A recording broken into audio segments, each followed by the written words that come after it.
नमस्कार, एस्ट्रो तक में आप सबका बहुत बहुत स्वागत है। नवरात्रि का पावन अवसर शुरू होने वाला है।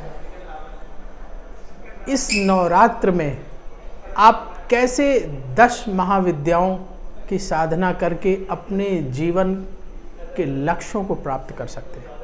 ये 10 महाविद्याएं क्या हैं, आज इसी विषय पर चर्चा करेंगे और आगे आपको बताएंगे कि माँ भगवती दुर्गा के 10 अलग अलग स्वरूपों की साधना से आपको क्या क्या फायदे हो सकते हैं। तो आइए समझते हैं कि 10 महाविद्याएं आखिर हैं क्या, इनकी उत्पत्ति कैसे हुई। आप सब जानते हैं कि भगवान शिव का माता पार्वती से विवाह हुआ था और जो माता पार्वती के पिताजी थे दक्ष प्रजापति, आप सब ने शिव पुराण देखा है, जानते हैं, तो वो शिव जी को पसंद नहीं करते थे। तो उन्होंने शिव जी को अपमानित करने के लिए एक बड़े से यज्ञ का आयोजन किया और उसमें सभी देवताओं को बुलाया, ब्रह्मा जी को बुलाया, विष्णु जी को बुलाया, सभी देवताओं को बुलाया, लेकिन भगवान शिव को आमंत्रित नहीं किया। भगवान शिव भोलेनाथ तो सब कुछ जानते हैं, वो समझ रहे थे दक्ष प्रजापति की मनसा, लेकिन माता पार्वती उस चीज़ को मानने के लिए तैयार नहीं थी। तो माता पार्वती ने निवेदन किया कि मैं उस यज्ञ में जाना चाहती हूँ। तो शिव जी ने पहले इग्नोर किया, जैसे अपने घर परिवार में होता है कि पत्नी कोई बात कहती है, पति को अगर वो पसंद ना हो, पति ना चाहता हो तो इग्नोर करता है। तो शिव जी ने इग्नोर किया, लेकिन फिर पार्वती जी ने दोबारा रिपीट किया कि नहीं, मुझे वहाँ जाना है, मायके जाना है, मेरे पिताजी यज्ञ कर रहे हैं, उसमें शामिल होना है। तो शिव जी ने समझाया कि वहाँ जाना ठीक नहीं है, वहाँ जाने से आपका अपमान हो सकता है, मेरा अपमान हो सकता है, तो इसलिए वहाँ ना जाओ। लेकिन पार्वती जी अपने हठ में अड़ी थी कि नहीं, मुझे जाना है, जाना है। बार बार शिव जी से कह रही थी कि मुझे जाना है, शिव जी मना कर रहे थे। पार्वती जी ने देखा कि भगवान भोलेनाथ उनकी बात नहीं मान रहे हैं, हर बार वो पूछती हैं और वो मना कर देते हैं।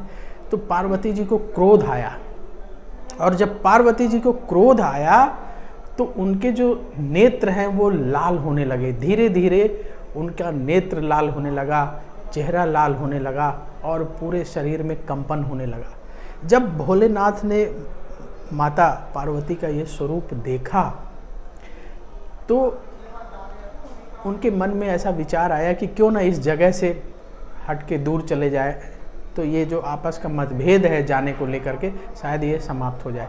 तो भोलेनाथ वहाँ से उठे और दूर जाने लगे।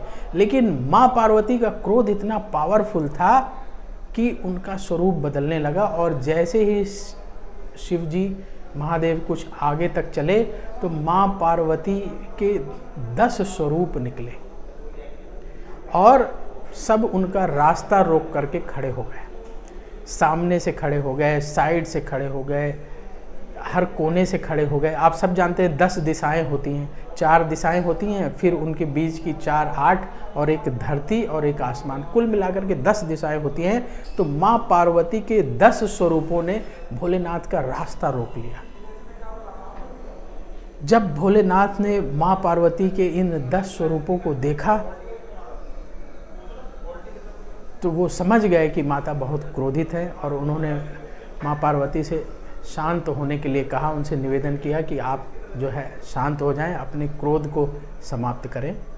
और भगवान शिव की बात माँ पार्वती जी ने मानी और उन्होंने क्रोध को समाप्त किया, और फिर वो अपने पिता के यज्ञ में शामिल होने के लिए गईं। और आगे की कथा आप सबको पता है कि वहाँ क्या हुआ, और माँ पार्वती जी ने यज्ञ की वेदी में, हवन कुंड में अपने आप को अर्पित कर दिया था। तो वो कथा आपको मालूम है, उस पर नहीं जाएंगे। हम आपको ये बताएंगे कि माँ पार्वती जी के ये जो 10 स्वरूप बने उनके क्रोधित होने की वजह से, उन स्वरूपों के क्या क्या नाम हैं, और उन स्वरूपों की नवरात्र में, ये जो नवरात्र का पावन अवसर आने वाला है, इसमें यदि आप उनके अलग अलग स्वरूपों का पूजन करते हैं तो आपको क्या क्या फल की प्राप्ति हो सकती है, कैसे आपकी मनोकामनाएं पूर्ण हो सकती हैं, इस पर विस्तार से चर्चा करेंगे। क्योंकि जो ये नवरात्र है माँ दुर्गा के पावन स्वरूप की उपासना का बहुत ही महत्वपूर्ण पर्व है। तो देवी के आपको 10 नाम बताते हैं। इसके लिए एक बहुत अच्छा श्लोक है, वो मैं आपको सुनाता हूँ, आपको अच्छा लगेगा काली तारा महाविद्या षोडशी भुवनेश्वरी भैरवी छिन्न मस्ताचा विद्या धुमावती तथा बंगला सिद्ध विद्याचा मातांगी कमलात्मिका एता 10 महाविद्या सिद्ध विद्या प्रकीर्तिता। ये महाविद्या, ये 10 महाविद्याओं के नाम हैं जो हमने आपको सुनाए। काली तारा महाविद्या षोडशी भुवनेश्वरी भैरवी छिन्नमस्ता धूमावती बंगला सिद्ध विद्या मातांगी।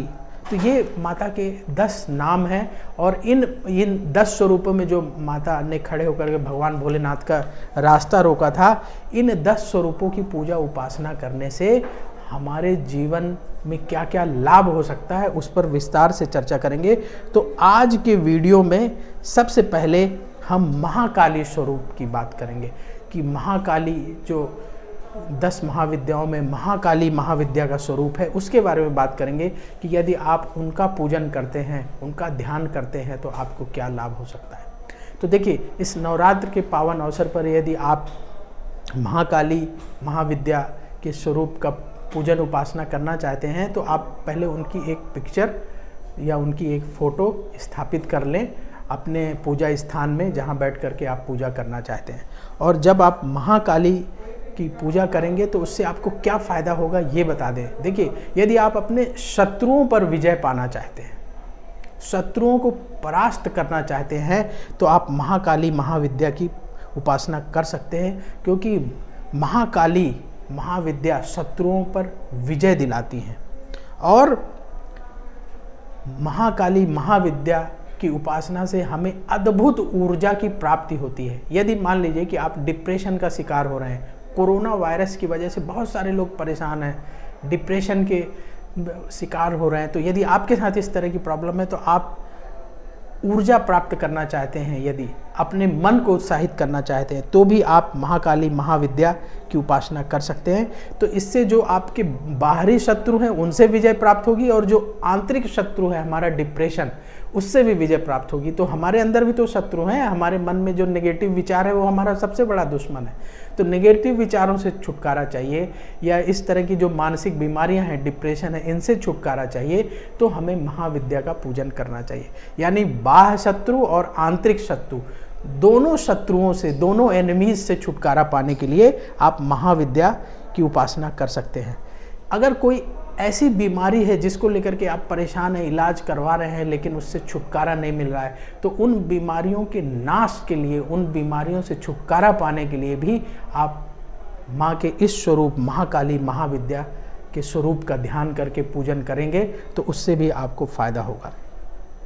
यदि अकाल मृत्यु का भय है, बहुत सारे लोगों को डर सताता रहता है कि कहीं उनकी डेथ ना हो जाए, कहीं उनका एक्सीडेंट ना हो जाए, तो इस तरह की जो अकाल मृत्यु का भय हो तो भी आप महाकाली महाविद्या के स्वरूप का पूजन कर सकते हैं, उससे फ़ायदा होगा। तो ये हमने बताया कि महाकाली महाविद्या के स्वरूप का पूजन करने से आपको क्या क्या फ़ायदा हो सकता है। पूजा का विधान क्या होगा, बिल्कुल सरल तरीके से आपको सात्विक तरीके से पूजन करना है, कोई भी तांत्रिक प्रक्रिया नहीं अपनानी है। ये हमारे सनातन धर्म में जो हमारे आप परिवार के साथ बैठ करके और माँ के इस स्वरूप का पूजन कर सकते हैं, क्योंकि नवरात्र में माँ दुर्गा जो है हमारे पूरे परिवार का कल्याण करें, हमें उन्नति का रास्ता दिखाएं और जो उद्देश्य के लिए हम माँ का पूजन कर रहे हैं वो उद्देश्य हमारा सफल हो। तो बिल्कुल सात्विक तरीके से आपको पूजन करना है।